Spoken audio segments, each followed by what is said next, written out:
Something I've wanted to do for a long time, but it still does surprise me that Hi, my name is Paul Vanderfleck, pastor of the Christian Reformed Church in Sacramento, California, and I want to do a little video on Jordan Peterson.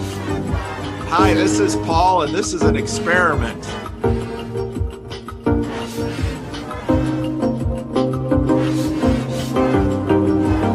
I don't know who greets, who hosts, or anything. I had some thoughts, so I'm going to jump right in. The other cast of characters I'd like to familiarize you with. That's the Vanderclay guy. It's not meant for people who are here. It's meant for those who have not yet made it, who may trip over it. Hello. This is the intro. Welcome to the Underneath live stream. Gail Zeldin. Love you. Jumped in here. Hi everyone, it's Christian here. For a while I was done with the whole Christian thing. There's some woo in there. Okay, yes. People sort of stay there to chat. The ordering principle of the universe is the God-man that humbles himself unto death.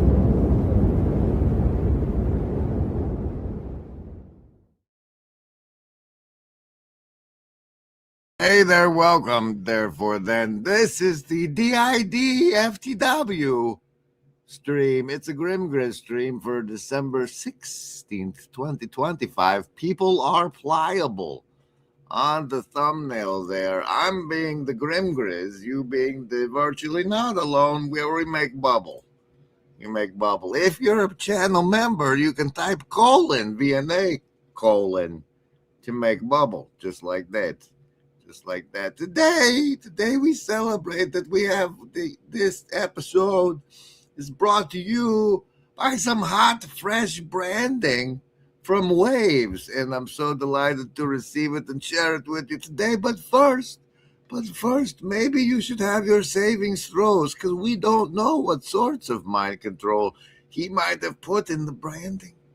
I know you know how savings throws go. That's where I make a die roll and then choose.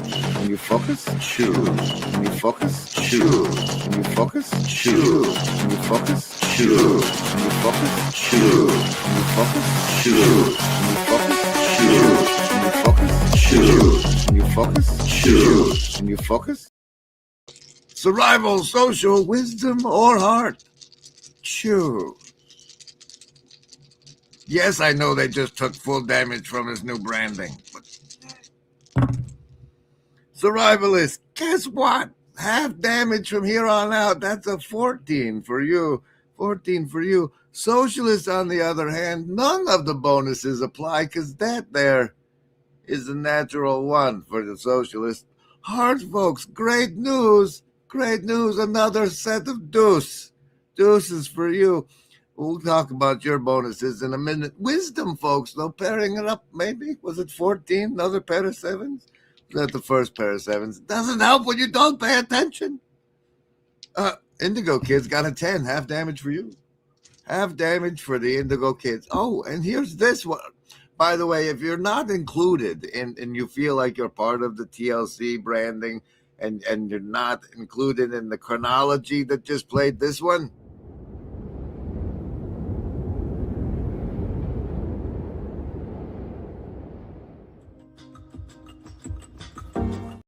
you're not in that one. Take it up with Neil, who also brings us this masterpiece.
Oh man, I have to make another one, son. Yes, we love it when people make the branding. It sometimes makes a show appear when there otherwise wouldn't have been a show to appear, for reasons.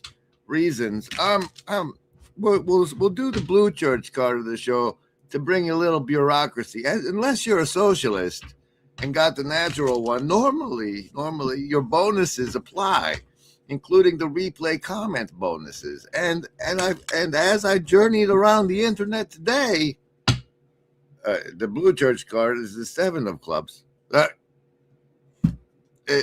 discovered that once again the comments from yesterday's stream had been turned off. They have been restored to the proper glory. And Yaz Morantes, Bink Bink, and Neil Daedalus, Corey Coble, Vodka Priest, and Zachary Vineyard all receive a +5 to today's savings throw, unless of course they pick socialist, because that one.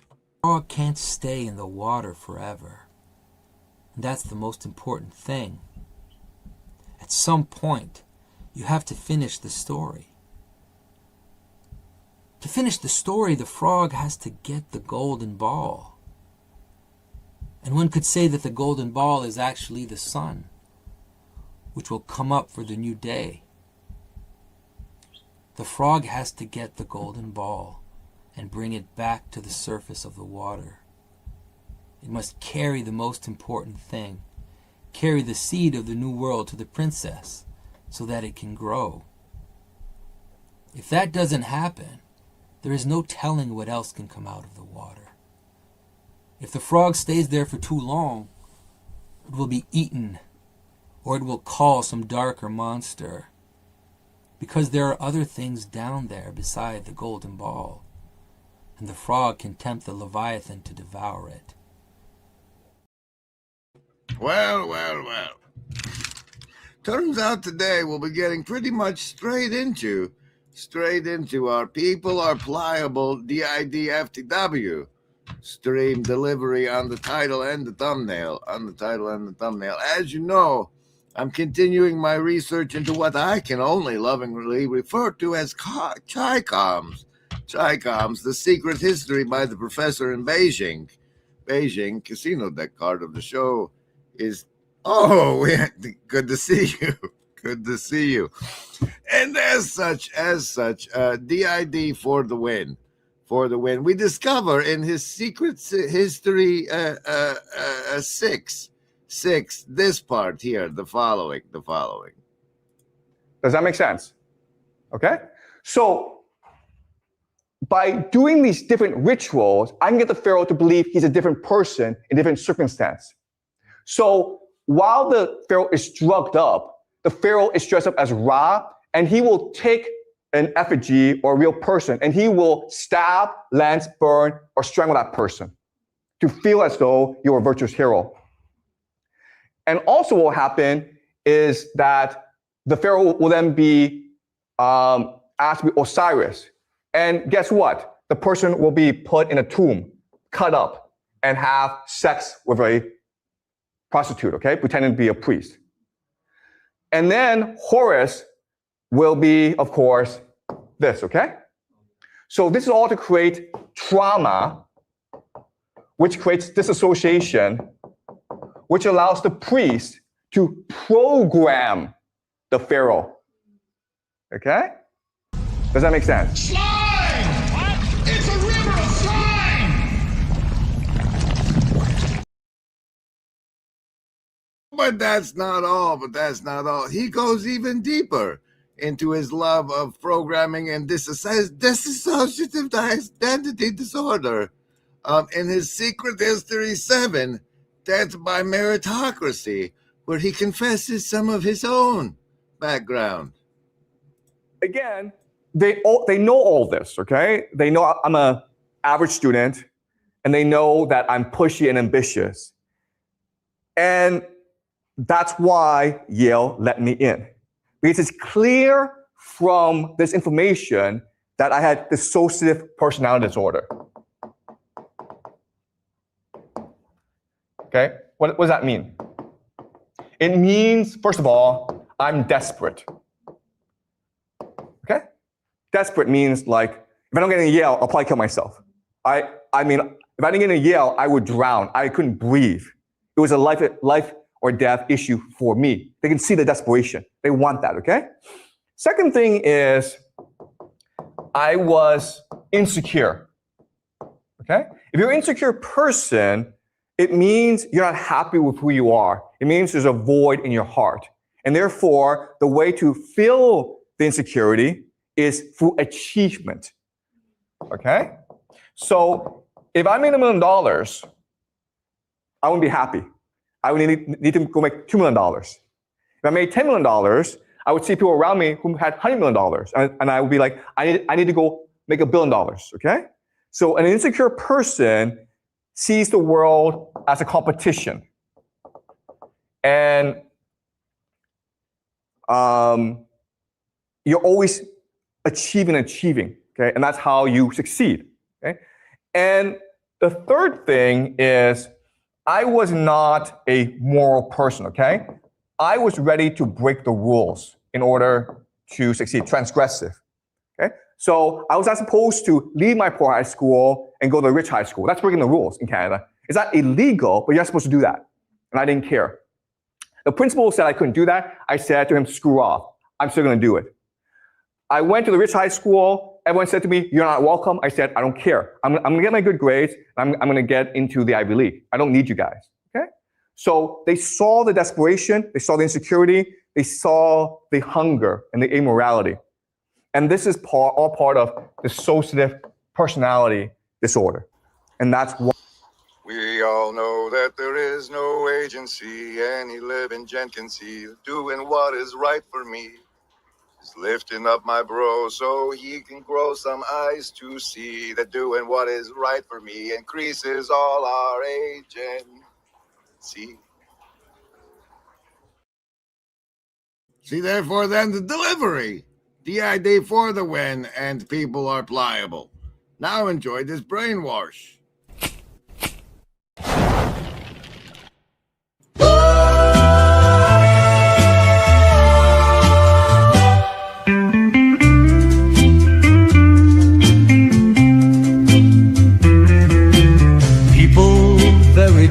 Just king, great king. People error, people king, big, just king, king.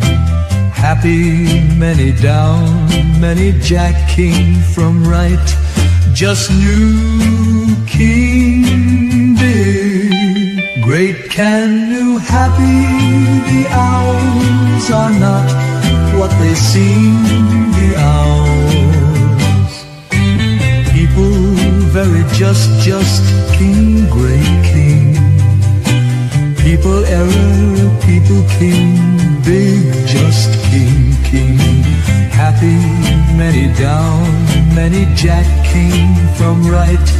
Just new king, big, great, can, new, happy. The owls are not what they seem.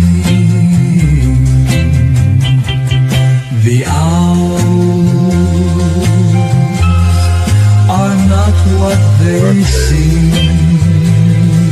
The owls, people very just king, great king.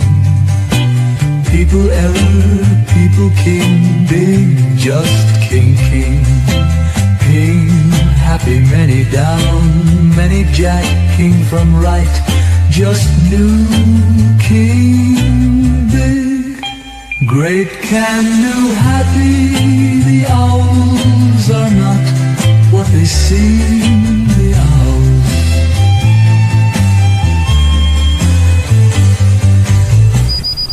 Broken family. Broken family. Shut up! Broken family. Shut up! And much to someone's delight and chagrin, the next part of the streams brings us back to our time-long tradition of adjunct professing on today's homeroom with the special guest support from the Juxtec card of the show. The Nine of Clubs. The Nine of Clubs. Today, in his misogynistic violation of a paywall, of some lady's paywall, we have Pastor Paul Vanderklay saying some of the following. Of a vague but particularly solidaristic internationalism.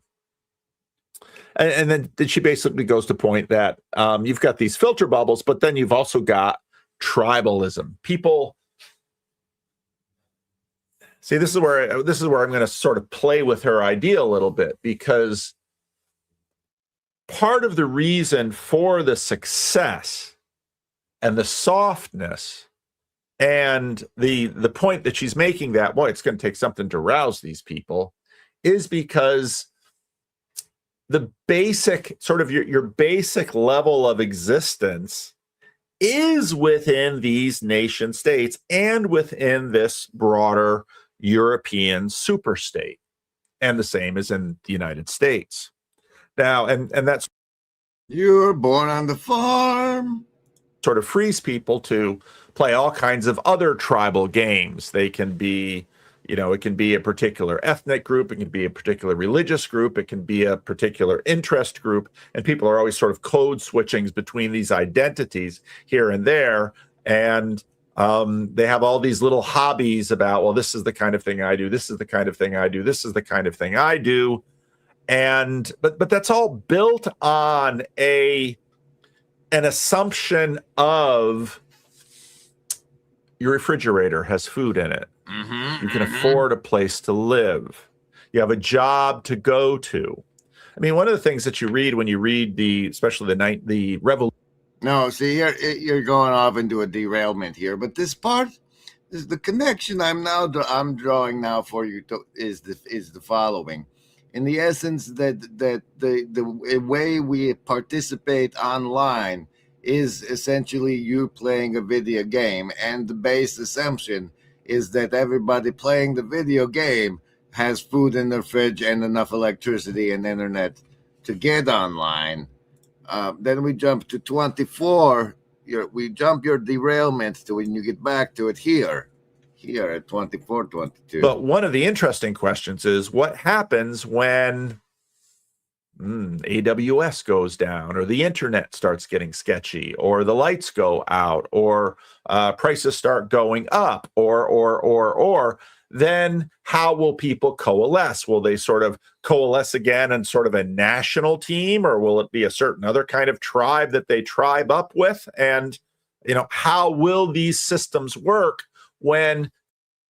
That particular derailment, Paul, brings me to what is known as Larpgate Year 6 and the Confederation as part of the greater regional ingression protocol. And as such, we are defining the regions by the same appeals court map of the United States. Please identify which region you reside in. As you see, because we're in once the winter is over. Right now we're in what they call winter, and then in the next season, when the spring springs, we're going to push very hard on our campfire estuary potluck events, and we'll be doing that by region. So please identify which regions you're in below, and those are how we're going to ingress. We're going to try and do like one campfire potluck in all of the regions at the same time is one of the big goals for the spring. And so I wanted to prep you for that there. What's this last timestamp you have of Paul? Food will... Apocalyptic anxiety is the idea that the food will stop and the lights will go out. And we're dependent on all of this technology. And part of the fear of the polycrisis is that any particular disruption in any one of these sort of stacked pillars beneath us could send the whole thing cascading down. Hence, people are interested in having a little bit of land where they can grow some food and maybe outside the city, and the super wealthy are, and the sorts of on the discussion, you know what's going on in the background. The list? Yes, any of the first level ones. I'm gonna get a soda. Anyone want one? Hey, Graham, I'm not in the room, right? What room? I want to cast magic missile. The room where he's casting all these spells from. He hasn't cast anything yet. I am, though, if you'd listen. I'm casting magic missile. Why are you casting magic missile? There's nothing to attack here. I'm attacking the darkness.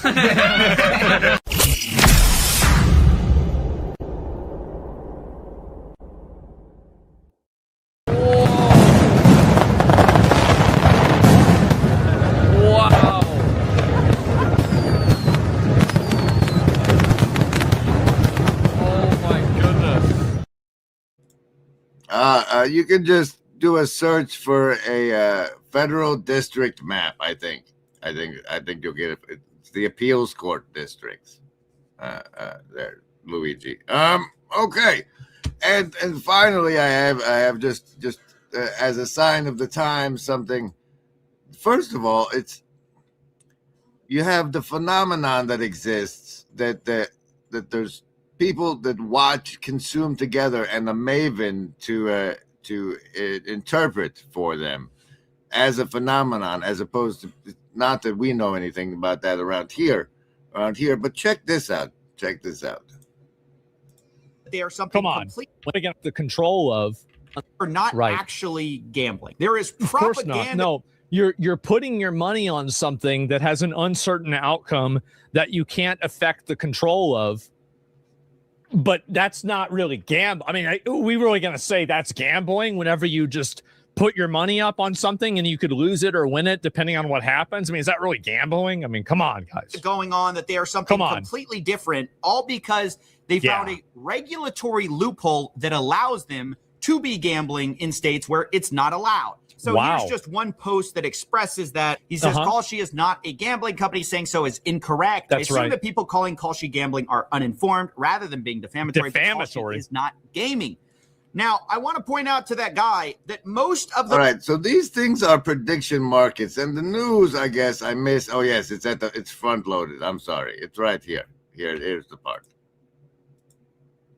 They're called two different things. That's the main difference. Prediction markets are not just gambling. Nope.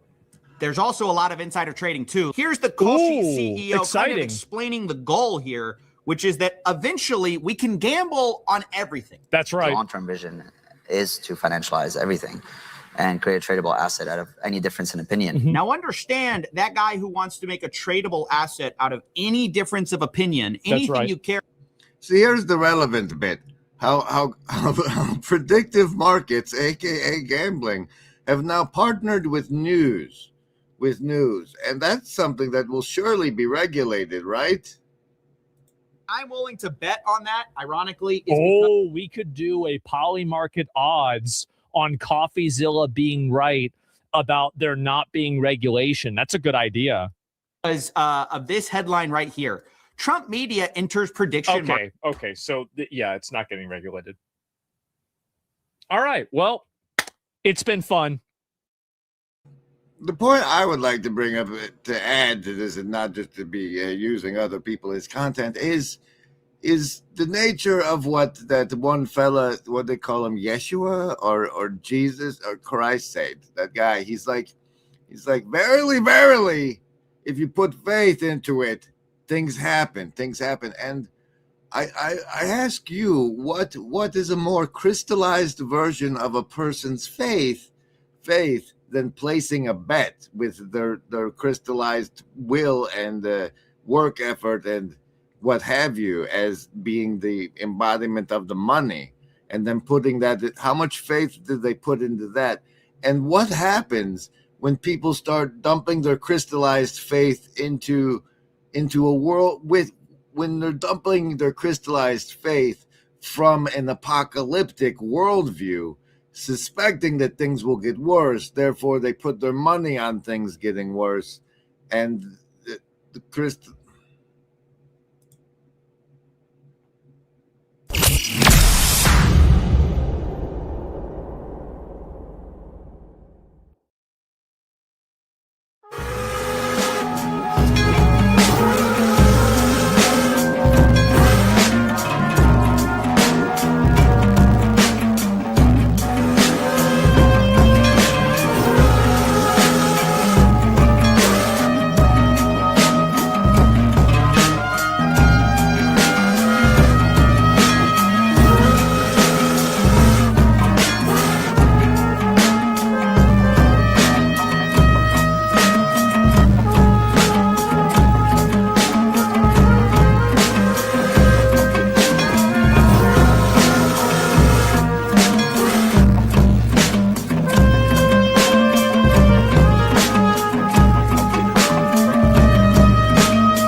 Well, as Peter Penrose Box has said, it's beef jerky time. I'm going to go ahead and recommend, which is, I don't know, a little thing between neighbors where they set up a tent and then they have a barbecue together. All this kind of stuff is in the super tradition, which is in the first things tradition, which is first humans, then plans, then maybe even a project.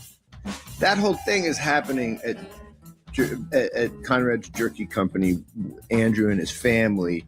And I'll just say that what I like to do is say that we have a sponsor, and that's the coolest thing going for us. If you're going to buy beef jerky, you might as well buy it from the sponsor of the guy who had me on. I mean,